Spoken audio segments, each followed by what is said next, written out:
क्या आपको स्ट्रेस है और इसीलिए आपके बाल झड़ रहे हैं, या फिर आपके बाल झड़ रहे हैं और इसीलिए आपको स्ट्रेस हो गया है? चलिए कोई बात नहीं, जैसा भी हो हम यहाँ पे आपकी हेल्प करने आए हैं। आज इस वीडियो में हम आपके साथ शेयर करेंगे हेयर फॉल के 5 सॉल्यूशंस। पहला सॉल्यूशन या फर्स्ट, डाइट और न्यूट्रिशन से आपके हेयर फॉल को कैसे कम कर सकते हैं। सेकेंड, ऑयल मसाज या फिर चम्पी कैसे आपको मदद करेगा। थर्ड, बालों की सही तरीके से क्लीनिंग कैसे करनी है। फोर्थ, डेली गुड हैबिट से कैसे इस प्रॉब्लम को हम ठीक कर सकते हैं। एंड फिफ्थ, आपका डाइजेशन कैसे हेयर को सपोर्ट करता है, ये हम आज अच्छे से जानेंगे। और लास्ट में एक बोनस है, वो है कुछ ऐसे आसन जो हेयर हेल्थ को बहुत ही अच्छे से सपोर्ट करते हैं। रिसेंटली हमने अपने चैनल पे एक कम्युनिटी पोल किया था। 8600 वोट्स में से 72% लोगों ने कहा है कि उनको सबसे बड़ी प्रॉब्लम है हेयर फॉल और थिनिंग, और शायद आप भी उन 72% में से एक हो सकते हैं। और इसीलिए आज का ये वीडियो खास आपके लिए। इस वीडियो को आप एंड तक जरूर देखिएगा, और अगर आपको ये अच्छा लगे, यूजफुल लगे, तो अपने फैमिली और फ्रेंड्स के साथ जरूर शेयर कीजिएगा।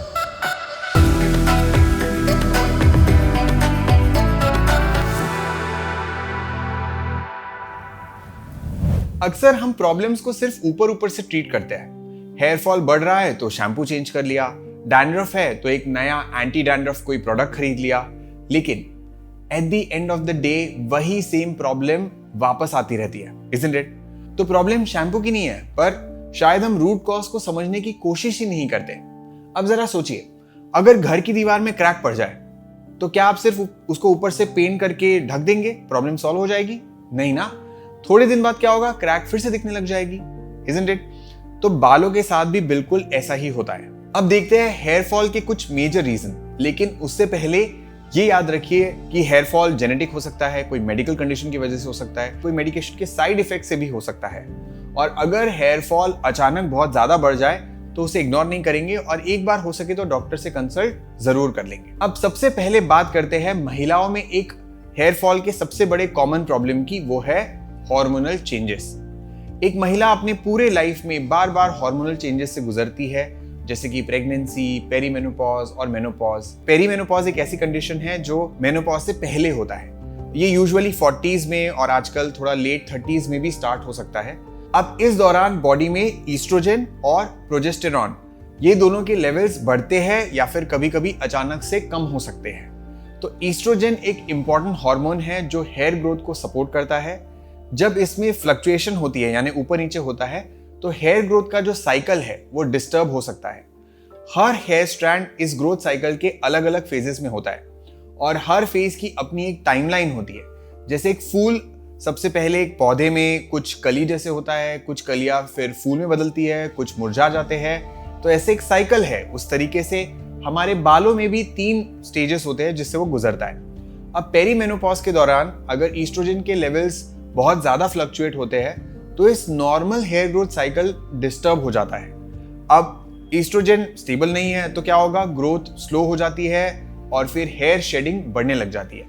इसी वजह से 40s के आसपास कई महिलाओं को रिसीडिंग हेयरलाइन और हेयर थिनिंग जैसे प्रॉब्लम्स एक्सपीरियंस करने पड़ते हैं। अब बॉडी के अंदर होने वाले चेंजेस तो हमने देख लिए, लेकिन क्या आपको पता है हमारी डेली रूटीन और लाइफस्टाइल चॉइसेस भी हमारे हेयर को डायरेक्टली अफेक्ट करती है। जैसे अगर लेट नाइट तक जाग रहे हैं, गहरी नींद नहीं ले रहे हैं। देखिए, नींद में बॉडी रिपेयर और रीजनरेशन मोड में होती है। अगर नींद पूरी नहीं होगी तो हेयर फॉलिकल्स को भी प्रॉपर रिकवरी नहीं मिलेगी। और दूसरा फैक्टर है ज्यादा फास्ट फूड और पैकेज फूड का कंजम्पशन, जो आजकल ऑफ कोर्स काफी बढ़ गया है, और इसमें एसेंशियल न्यूट्रिएंट्स बहुत कम होते हैं। अब जब बॉडी को प्रोटीन, आयरन, विटामिन जैसे न्यूट्रिएंट्स सही अमाउंट में नहीं मिलते हैं तो सबसे पहला इंपैक्ट स्किन और हेयर पे पड़ता है। और यहां पे आता है हमारा next important reason, which is nutritional deficiency. हमें बचपन से सिखाया गया है कि हेयर एक नॉन लिविंग थिंग होते हैं, और हाँ, hair strands actually non living होते हैं, पर उनके जो हेयर फॉलिकल है, जो उनका रूट होता है, वो एक लिविंग टिश्यू है। इसीलिए उसे सही नरिशमेंट, केयर और सपोर्ट चाहिए होता है, बिल्कुल वैसे ही जैसे हम अपनी बाकी ऑर्गन्स का ख्याल रखते हैं।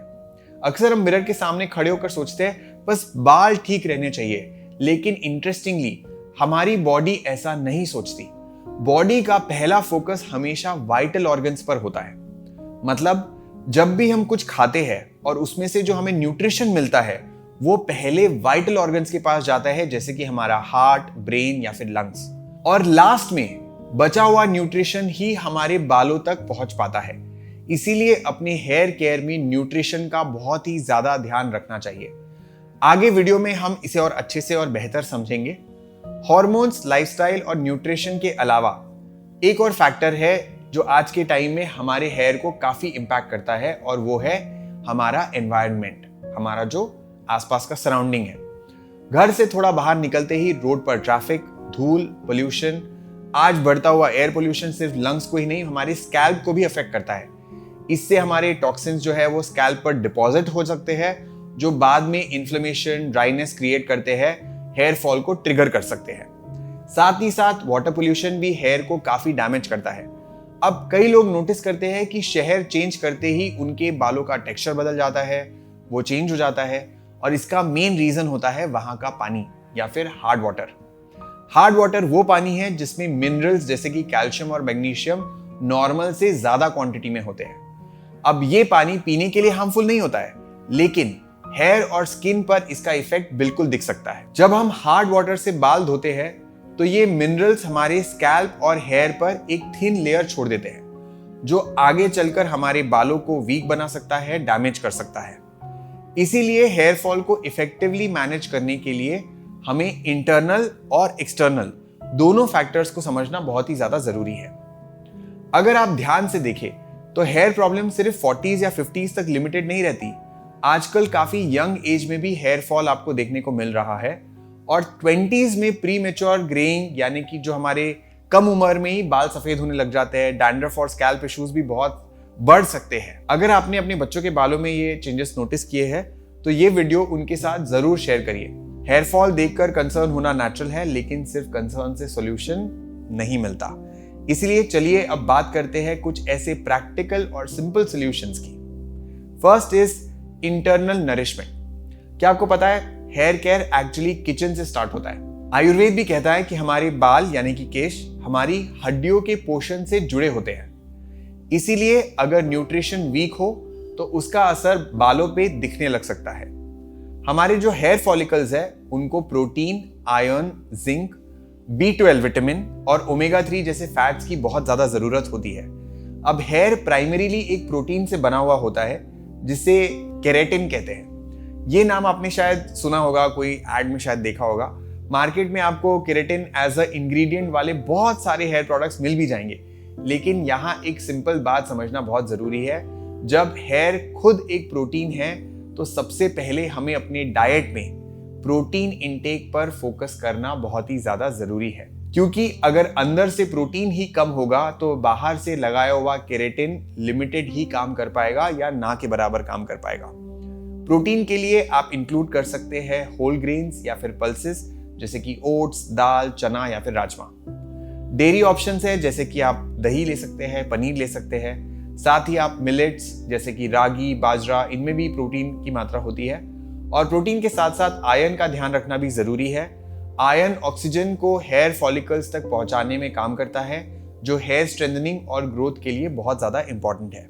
ग्रीन लीफी वेजिटेबल्स जैसे कि पालक, डेट्स, जैगरी और रागी आप अपनी मील्स में इंक्लूड कर सकते हैं। यहाँ एक छोटा सा important tip, iron rich foods को विटामिन सी रिच फूड्स के साथ खाने से एब्जॉर्प्शन बेटर होता है। तो आयरन और विटामिन सी ये दोनों के कॉम्बिनेशन में आप ज्यादा अच्छे से खा सकते हैं। अब बात करते हैं हेल्दी फैट्स की।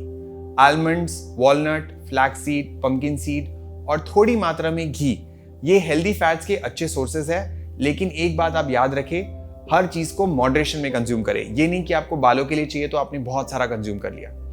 अब देखते हैं कुछ नेचुरल सुपर फूड्स जो हेयर को सपोर्ट करते हैं। पहला है आंवला। ये एक पावरफुल फ्रूट है जो आपके जो हेयर के रूट्स है उनको स्ट्रॉन्ग बनाता है और प्री मेच्योर ग्रेइंग को स्लो करने में मदद कर सकता है। अगर आप आंवला के बारे में डिटेल वीडियो देखना चाहते हैं तो आप नीचे डिस्क्रिप्शन में उसका हमने एक लिंक दिया हुआ है, तो आप वहां से उसको देख सकते हैं। ये वीडियो खत्म होने के बाद आप लिंक पे क्लिक करके वो वीडियो देख लीजिएगा। दूसरा है करी लीव्स, जिसे हम मीठा नीम भी कहते हैं। ये आयरन और एंटीऑक्सीडेंट से रिच होता है जो ओवरऑल हेयर हेल्थ को सपोर्ट करता है। आप रोज सुबह खाली पेट 5 से 10 फ्रेश कड़ी पत्ते चबा भी सकते हैं डायरेक्टली, और तीसरा है मेथी यानी कि फेनुग्रीक सीड, जो मेथी दाना हम कहते हैं वो। ये हेयर फॉल कम करने में और स्कैल्प की जो आपकी हेल्थ है उसको इंप्रूव करने में बहुत ज्यादा मदद करते हैं। अब जैसे न्यूट्रिशन से हेयर को अंदर से सपोर्ट मिलता है, ठीक वैसे ही हेयर फॉलिकल्स को बाहर से भी नरिशमेंट देना इंपॉर्टेंट है। ऐसा नहीं है कि अंदर कर लिया तो बाहर का करने की जरूरत नहीं है। इसीलिए नेक्स्ट इंपॉर्टेंट टिप है external hair nourishments. In Ayurveda regular oil massage is considered one of the best hair care practices. इस प्रैक्टिस को कहते हैं शिरो अभ्यंगा यानी कि हेड ऑयल मसाज। ये स्कैल्प में ब्लड सर्कुलेशन को इंप्रूव करता है, जिससे हेयर फॉलिकल्स यानी कि जो हमारे न्यूट्रिएंट्स है वहां तक वो पहुंच पाते हैं, और साथ ही ये नर्वस सिस्टम को सूद करता है, जो हमारे स्ट्रेस रिलेटेड हेयर फॉल में भी बहुत हेल्पफुल हो सकता है। चलिए देखते हैं इसे सही तरीके से कैसे प्रैक्टिस करेंगे। सबसे पहले हमें चाहिए एक नरिशिंग ऑयल। आप भृंगराज या फिर आलमंड ऑयल, कोकोनट ऑयल या फिर कैस्टर ऑयल, ये कोई ना कोई नरिशिंग ऑयल आपको जो ठीक लगता है आप ले सकते हैं। मसाज से पहले आपको ऑयल को हल्का सा गर्म करना है। याद रखिए सिर्फ हल्का सा गुनगुना करना है, बहुत ज्यादा गर्म करने की जरूरत नहीं है। अब अपनी फिंगर टिप्स को आप यूज करके ऑयल को स्कैल्प पर जेंटल सर्कुलर मोशंस में लगाना है आपको। फ्रंट हेयर लाइन से स्टार्ट करेंगे और धीरे धीरे बैक की तरफ जाएंगे।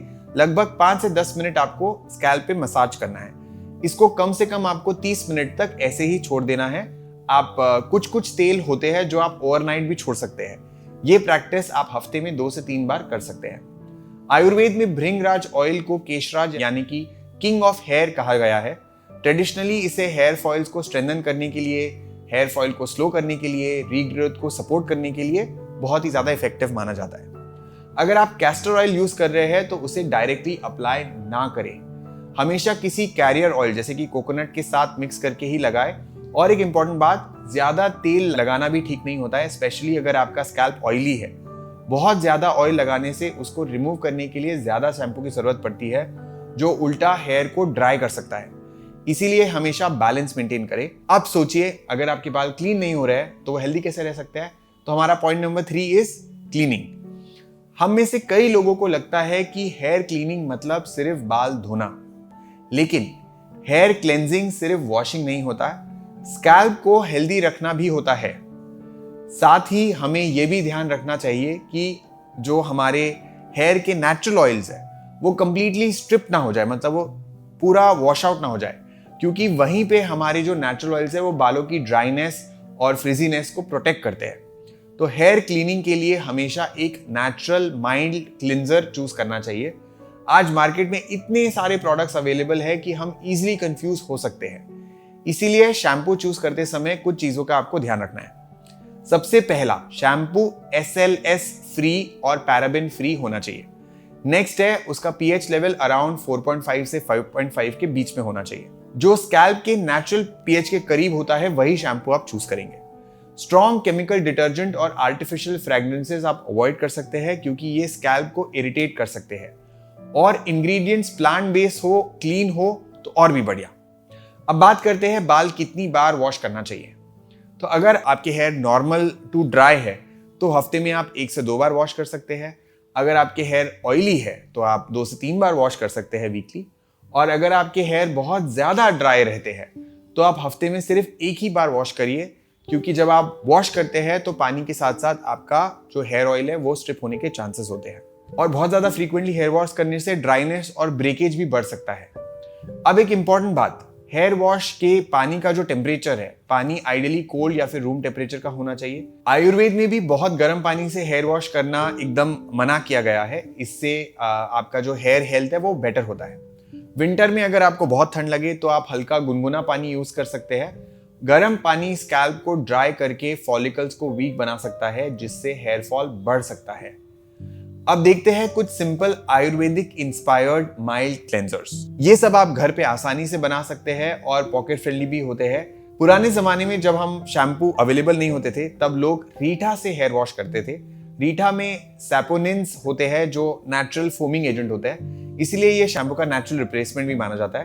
तो आप 1 टेबलस्पून रीठा पाउडर ले सकते हैं, उसमें थोड़ा सा हल्का सा गर्म पानी मिक्स कर ले और एक स्मूथ पेस्ट बनाना है। कंसिस्टेंसी मीडियम होनी चाहिए, ना बहुत पतला ना बहुत थिक। इस पेस्ट को आप स्कैल्प पर 2 से 3 मिनट तक जेंटली मसाज करिएगा। आप हल्का सा नेचुरल फोम आप नोटिस कर पाएंगे। फिर पानी से आप इसको अच्छी तरीके से वॉश कर लीजिए। एक छोटा सा डिस्क्लेमर, अगर आपकी स्किन सेंसिटिव है तो आप पहले पैच टेस्ट कर ले, मतलब जो आपका पेस्ट है वो हल्का सा आप स्किन पे लगा के देख लीजिए। रीठे को आंखों में जाने से आपको बचाना होगा। रीठे की तरह एक और हमारे पास ऑप्शन है, वो है शिकाकाई। इसमें भी सैपोनिन्स होते हैं जो हमारे नेचुरल फोमिंग एजेंट माना जाता है। आज हम हेयर मास्क डिस्कस करेंगे। इसके जो इंग्रेडिएंट्स है वो इंडिया के ऑलमोस्ट हर किचन में मिल जाएंगे।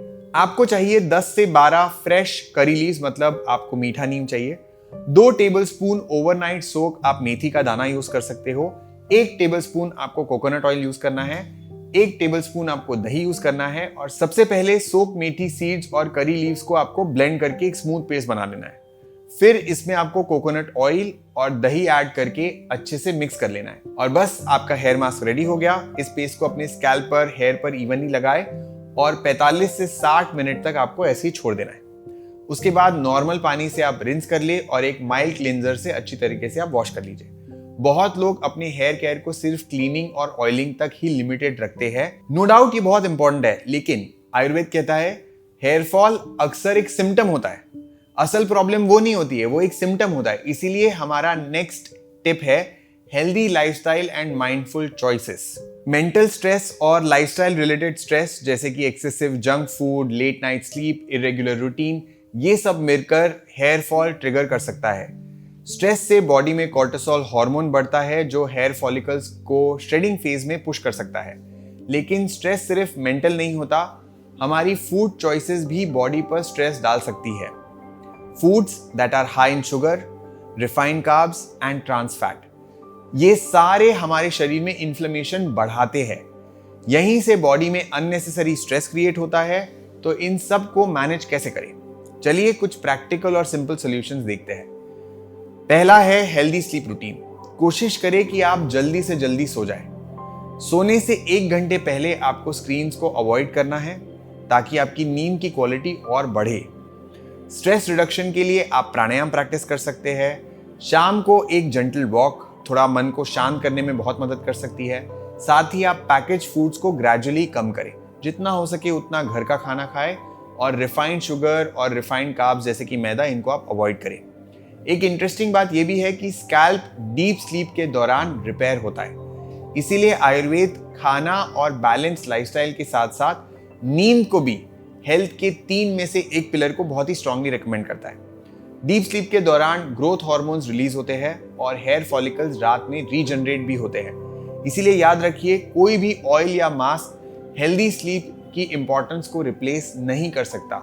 चाहे आप कुछ भी कर ले, इंटरनल या एक्सटर्नल, टाइम पे सोना अति आवश्यक है। अब चलते हैं हमारी आखिरी और नेक्स्ट टिप पर। शायद थोड़ी सरप्राइजिंग लग सकती है बट बहुत इंटरेस्टिंग है। अब आप सोच रहे होंगे कि हेयर और डाइजेशन का क्या कनेक्शन है, लेकिन सच ये है कि अगर डाइजेशन ठीक नहीं है तो चाहे आप कितना भी हेल्दी खाना खा ले, उसका पूरा नरिशमेंट बालों तक पहुंच ही नहीं सकता। मान लीजिए आप अच्छा खाना खा रहे हैं बट पेट उसको एब्जॉर्ब ही नहीं कर पा रहा है, तो क्या होगा? यही प्रॉब्लम हो सकती है। तो आयुर्वेद के अनुसार बॉडी में जो भी नरिशमेंट बनता है वो पहले मेजर ऑर्गन्स को मिलता है और हेयर को सबसे लास्ट में मिलता है। इसीलिए अगर डाइजेशन वीक हो तो सबसे पहले असर बालों पे दिखने लग जाता है और खासकर एज के साथ साथ डाइजेस्टिव एंजाइम्स कम होने लगते हैं और विमेन में जो हार्मोनल चेंजेस है उससे भी जो आपका गट है उसमें इश्यूज आ सकते हैं, वो आपका डाइजेशन को स्लो कर सकता है। ऊपर से स्ट्रेस है और पुअर स्लीप क्वालिटी है तो डाइजेशन और ज्यादा डिस्टर्ब्ड है। इसका एक बहुत ही सिंपल सा सोल्यूशन ये हो सकता है कि आप अपनी मील टाइमिंग्स को फिक्स कर लें। रोज एक ही टाइम पर खाना खाएं। दिन का सबसे बड़ा मील आप दोपहर में रख सकते हैं ताकि जब आपका डाइजेशन स्ट्रॉन्गेस्ट है तब आप सबसे ज्यादा फूड कंज्यूम कर रहे हैं। डिनर आप हल्का रख सकते हैं और आइडियली 7 बजे 6 बजे तक फिनिश कर ले, बहुत हुआ तो 8 बजे तक।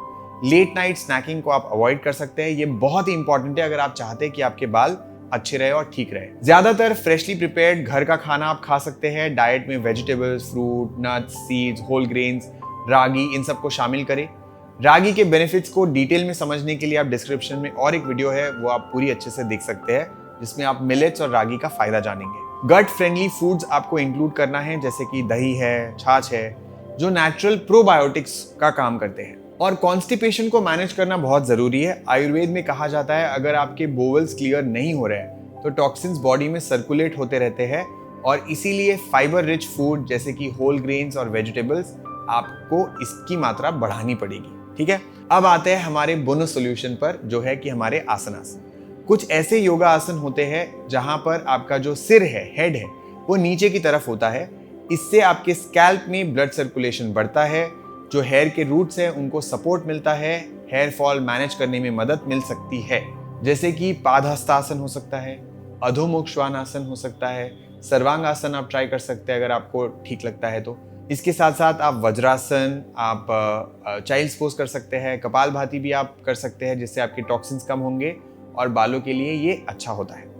छोटी छोटी डेली हैबिट्स अंदर से आपका बैलेंस क्रिएट करती है, और जब बॉडी अंदर से स्ट्रांग हो और नरिश्ड होती है तब बाल भी नेचुरली आपके हेल्दी होंगे, स्ट्रांग होंगे और शाइनी दिखने लगते हैं। अब तक हमने ये तो समझ लिया कि हेल्दी हेयर किसी एक प्रोडक्ट का रिजल्ट नहीं हो सकता, ये डेली हैबिट्स का रिजल्ट होता है, और जब हम डेली अपनी बॉडी का ध्यान रखते हैं, और ये उसी का रिफ्लेक्शन है। नेचुरली हमारे हेयर पे वो दिखने लगेगा अगर हम अपने शरीर का ध्यान रखेंगे।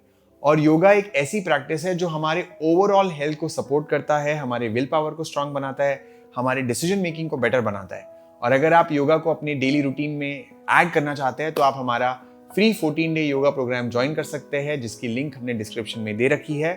तब तक आप अपना ख्याल रखिए, मिलते हैं अगले वीडियो में। नमस्ते।